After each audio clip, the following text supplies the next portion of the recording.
جائزة هذه جات قبل شهر من كأس إفريقيا. مم. المنتخب المغربي في مجموعة قوية في متناول المنتخب المغربي، يعني المنتخب المغربي عنده الإمكانيات باش يتجاوز هذه المجموعة. كيف ترى المشاركة؟ كيف تشوف مشاركة المنتخب المغربي في كأس إفريقيا في الجابون؟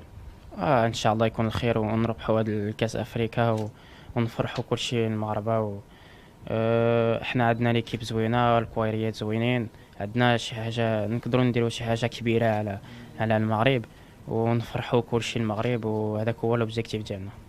المدرب ايرفي رونار اللي تعرفوه مليح، تعرفوه هنا في فرنسا وتعرفوه في المنتخب المغربي، يقول ان الهدف لو بوت لوبجيكتيف تاع المنتخب المغربي هو تجاوز الدور الاول والتاهل الى ربع النهائي، يعني كالفيكاسيون بور لي كار دو فينال. الناس سمعناك اليوم تقول المنتخب المغربي يروح باش يفوز بالكاس افريقيا، خاصه مع وجود لاعبين كبار بن عطيه زياش، لاعبين يعني خير ما انجبت الكره المغربيه في الوقت الحالي.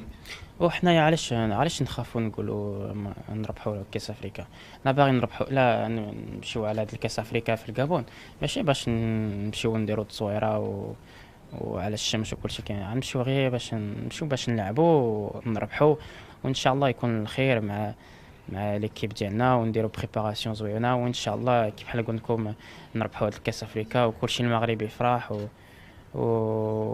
وتكون شي حاجه كبيره ومهمه في المغرب ان شاء الله. كاين 4 منتخبات عربية، 4 équipes arabes qui vont participer à la Coupe du Monde. كاين المنتخب الجزائري، المنتخب التونسي، المنتخب المصري، المنتخب المغربي. اللي تعطينا كلمة ربما ما هي ربما حظوظ هذه المنتخبات، لي شانس دو سيز équipes؟